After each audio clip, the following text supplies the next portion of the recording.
요한 2서에 대한 이야기입니다. 요한 2서. 요한 2서는 1서 뭐 배경과 같습니다. 같은 배경인데 주로 요한 1서도 그렇고요, 2서도 그렇고 계시록도 그렇고 주로 이제 그 소아시아 지방 있죠. 그쪽 지역이 1차 배경이었어요. 그 외에 또 이제 흩어져 있는 많은 교회들에게 회람하는 서신이기도 했지만 1차적으로는 그 지역이었습니다. 에베소를 중심으로 한 소아시아 지역. 거기 이제 요한 1서처럼 이제 영지주의가 싹을 트기 시작했어요. 그 영지주의 이단들이 형태를 갖추지는 않았지만 독버섯 번지듯이 막 다양하게 나타났단 말이에요. 왜냐하면 그때 이제 신약 성경도 완전하게 이제 갖춰지지 않았고 어떤 제도나 어떤 틀이 완전하게 정비가 덜 된 상태였기 때문에 여기서 이런 사람, 저기서 저런 사람, 독특한 사람들이 나오면서 복음을 왜곡시켰어요. 그래서 사도들이 편지를 쓰고 이제 그들에게 가르침을 주기 위해서 복음서를 쓰고 이렇게 하면서 이제 신약 성경이 만들어지고 이제 정경으로 발표되기 이전에도 성경처럼 이렇게 쓰여지게 된 거예요. 근데 그런 이단들이 이제 2세기 넘어가면서 마르시온이라고 하는 아주 회개망측한 이단이 나오죠. 그래서 사도 바울 서신 외에는요, 나머지는 성경으로 인정하지도 않았어요. 구약 성경도 인정하지 않고요. 완전한 영지주의 이단이었죠. 몬타너스라는 사람이 나타나가지고 또 이제 몬타니즘이 또 생겨요. 자기들만 성령 받았다고, 자기들만의 성령의 역사가 있다라고 외치는 또 이상한 사람들이 등장하고, 그런 것들이 2세기, 3세기경에 영지주의 이단들이 틀이 만들어졌는데 그 틀이 오늘날까지 영향을 끼치고 있어요. 2세기, 3세기 이단들이 왜 생겼는지, 어떻게 생겼는지 알면요, 오늘날 이단들도 아주 간단하게 분별할 수 있습니다.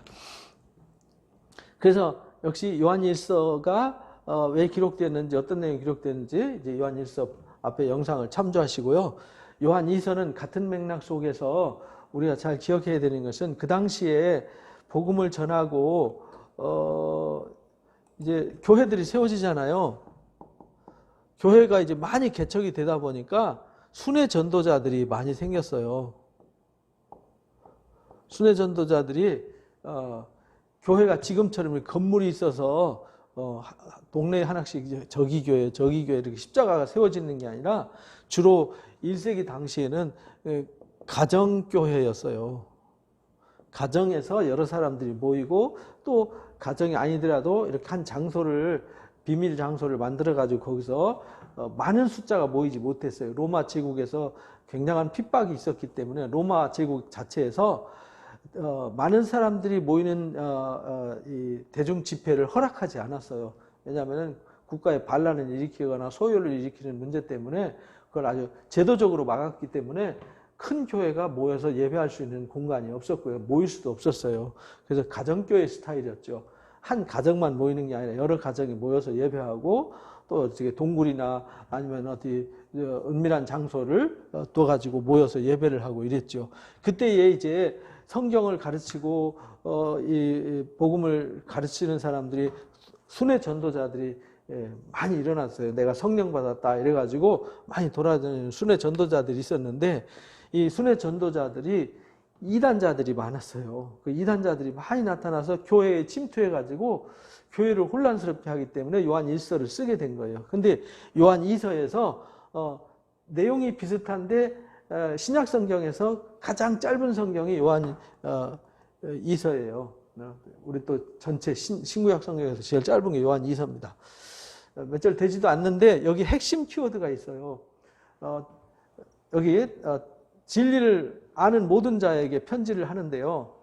참으로 사랑하고 진리하는 모든 자에게 편지하는데 우리 안에 영원히 우리 함께할 진리로 말미암는다. 그래서 하나님의 사랑 안에 거하는데요. 진리를 아는 자들. 1장에서도 요한 1서에서 그랬잖아요. 진리를 아는 것이 중요함을.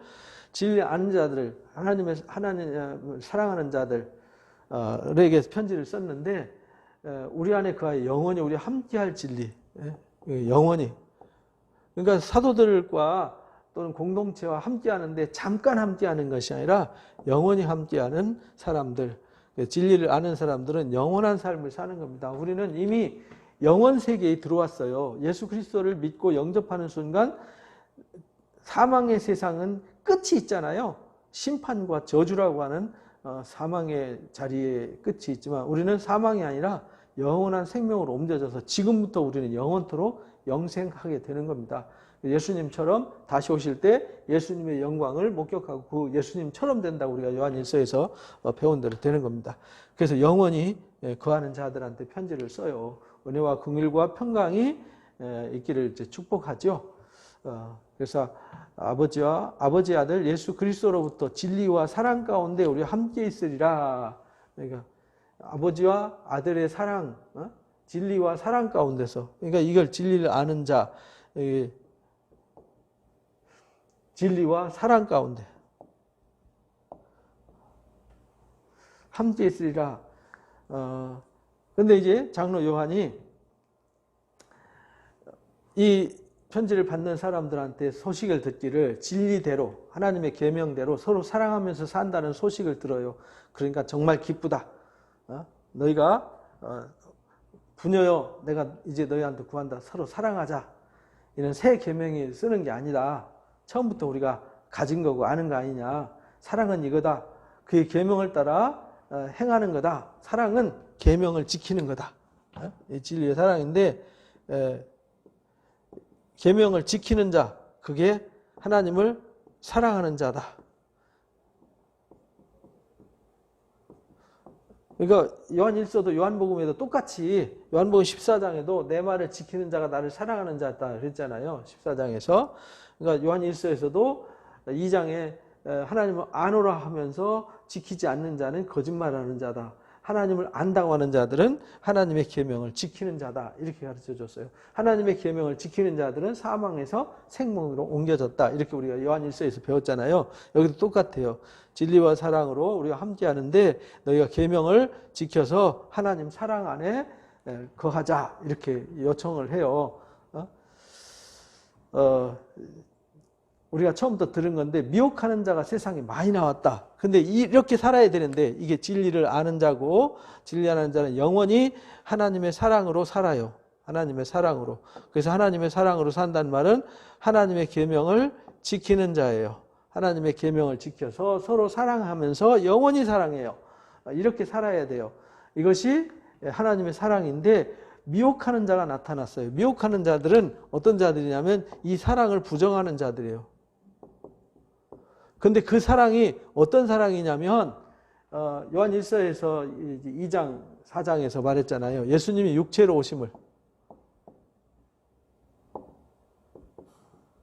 오심을 부정하는 사람들이 하나님의 사랑을 부정하는 사람들이에요. 미혹하는 자가 세상에 왔나니 이는 예수께서 육체로 오심을 부인하는 자다. 7절에 이런 자가 미혹하는 자여 적그리스도다. 이걸 부정하는 자가 적그리스도예요.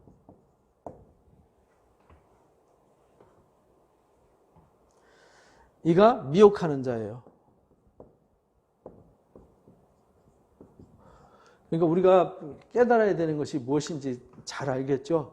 예수님이 육체로 이 땅에 오신 이 놀라운 사랑, 육체로 오셔서 나를 위해서 십자가를 지신 위대한 사랑, 이 사랑의 깊이를 알면요, 이 사랑은 매일매일 듣고 매일매일 읊어도 너무너무도 감사하고 너무너무 황송한 거죠. 지루한 게 아니에요. 또 그 얘기가 아니라 사랑하는 사람한테는요, 사랑해. 그래도 늘 듣기 좋잖아요. 야, 그만해. 사랑 지겹다. 이렇게 안 하잖아요. 우리 하나님의 사랑을 깨달으면요, 하나님의 사랑이 너무 고마워요. 하나님의 사랑이 너무 커요. 너무 위대해요. 바다를 먹물로 삼고 하늘을 두루마리로 삼아도 다 기록할 수 없어요. 그래서 사랑을 아무리 노래하고 외치고 찬송해도 끝이 없어요. 이게 하나님의 사랑이에요. 그 사랑이 우리 안에 거해야 된다니까. 이게 진리라니까요. 그 진리와 사랑이 우리 안에 있어서 우리가 영원히 서로 하나님의 사랑으로 서로 사랑하는 이 계명을 지켜 행해야 되는데 이 사랑을 부정하는 사람들이 있어요. 그게 누구냐? 예수님 육체로 오신 것을 부정하는 사람들이에요. 예수님 육체로 오신 것을 부정한다는 말은 이 사랑을 부정하는 거예요. 하나님의 사랑을. 십자가의 사랑을 부정하는 거죠. 십자가의 사랑을 부정하는 거예요. 부정하면 하나님의 뜻이 차단되고 우리가 사망에 여전히 있는 거예요. 죄 아래 그대로 있는 거죠. 사망에서 생명으로 옮겨질 수가 없어요. 죄가 해결될 수 없어요. 영원히 저주 아래 있는 거죠. 그러니까요, 이 적그리스도, 이걸 미혹해서 거짓말로 미혹하는 자들, 예수님 육체로 오신 것을 부정하는 사람들은 그 미혹해가지고 사람들을 얄팍한 지식으로 영적인 지식을, 신비한 지식을 많이 알면 구원받는다고. 그래서 신천지자들은 성경 지식 자랑하잖아요. 자기들이 뭐 신비하게 뭐 성경을 이상하게 푼 것을 신비하다고. 아니에요. 성경은 신비하게 풀어서 신비한 게 아니라 이 하나님의 사랑이 신비한 거예요. 이 사랑의 신비를 깨달아야 되는 거지. 성경 지식 뭐 묘하게 오묘하게 풀어서 무슨 사랑, 그거 다 가짜예요. 그것이 아니라 그 미혹되지 말라는 거죠. 그런 지식에 미혹되지 말고 이 온전한 하나님의 사랑을 깨닫는 것이 진리다. 그리고 그들은 적그리스도니까 이걸 삼가해라. 우리가 일한 것을 우리가 일했단 말은 이 참된 이 순회 전도자들 중에서 두 갈래 길이 있는 거예요. 두 갈래 길이. 그러니까 여기 육체로 오신 것을 부정하는 사람들과 하나님의 참사랑을 가르치는 사람들과 이 순회 전도자들이 두 부류로 분류가 되는 거예요. 그래서 이들은 영접하고 이들의 수고, 또 사도들과 예수님과 사도들과 선지자들을 통해서 가르친 그들의 사랑이 무너지지 않도록 해라. 잃어버리지도 않도록 해라. 그래야 온전한 상을 받는다. 이 하나님의 사랑을 온전히 깨달아야 온전한 상을 받는다. 8절에 그렇게 말해요. 잃어버리지 말고 온전한 상을 받도록 해야 된다. 지나쳐서 이 교훈, 이 바른 교훈의 사랑의, 진리의 사랑의 교훈 안에 머무르지 않고 미혹된 자들의 이 가르침을 받는 자들을 따라가면 안 된다. 그런 사람들은 하나님을 모시지 못한다. 이 세계에는 하나님이 없어요. 하나님의 사랑을 부정하는데 어떻게 하나님의 사랑이 그 가운데 있겠어요? 이런 사람들은 하나님의 사랑을 모르기 때문에 하나님을 모시지 못해요. 그러나 이 교훈에 거하는 사람들은 하나님을 모시는 자예요. 거하는 사람은 아버지와 아들을 모시느니라. 이 사랑을, 하나님의 사랑을 인정하고 그 사랑 안에 거하는 사람들이 예수님을 영접하고 하나님을 영접하고 그 안에 사는 사람들이에요. 누구든지, 그러니까 이 교훈을 가지고 오지 않는 사람은 받지 마라, 이렇게 말하는 거예요. 이 장의 핵심은 그거예요. 이걸 비진리와 진리를 구분해라. 순회 전도자들 중에서, 사역자들 중에서 이 말이에요. 이 사람들이 진짜라고 도장 받아가지고 내가 진짜거든 하면서 다니는데 하도 많다 보니까 구별이 안 돼요. 요즘 교회가 너무 많고 요즘 뭐 워낙 뭐 성경 많이 안다는 사람들이 많으니까 우리가 구별이 안 되잖아요. 그래서 이걸 잘 보면 알아요. 그래서 이 진리의 사랑을 가르치고 진리의 사랑 안에 거하고 진리의 참사랑 가운데 인도하는 게 진리의 성령이 진리 가운데 인도하는 거예요. 이게 진리예요. 이 진리 안에 거하지 않는 자들은 하나님의 교훈을 떠나는 거예요. 거기 머무르지 마라. 이거 구별해라. 이걸 구분해라. 이렇게 말해요. 9절에. 그래서 누구든지 이 교훈을, 10절에 누구든지 이 교훈을 가지고 너에게 나가지 않거든 집에 들이지도 마라. 순회 전도자들 누가 와도 너 받아들이지 말아라. 이렇게 말해요. 그 인사하는 자도 그 악한 일에 참여하는, 이 예수님의 사랑, 하나님의 사랑을 부정하는 자들을 인사도 하지 마라. 인사하는 자들은 그 악한 일에 참여하는 거다. 이렇게 말했어요. 그만큼 강력하게 말하는 거죠. 내가 너희 쓸 것이 많지만 종이와 먹으로 쓰기를 원치 않는다. 대면해가지고 말하려고 한다. 이는 너희가 이 하나님의 사랑으로 큰 기쁨을 얻게 하려고 그러는 거다. 택하심 받은 내 자매와의 자녀들이 내게 문안하느니라 라고 해서 이 장이 끝납니다. 이게 요한일서 아주 짧은 거지만 강력하죠. 짧은 성경이지만, 가장 짧은 성경이지만 66권 중에서 아주 강력한 메시지가 담겨져 있습니다. 구별해라, 분별해라, 진리의 사랑을 쫓아라. 이 사랑을 쫓는 사람들은 아버지와 아들이 그 안에 있다.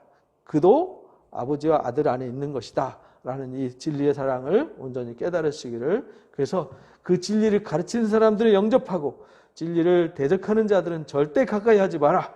라는 사실을 명쾌하게 가슴에 새기시기를 주님의 이름으로 축복합니다.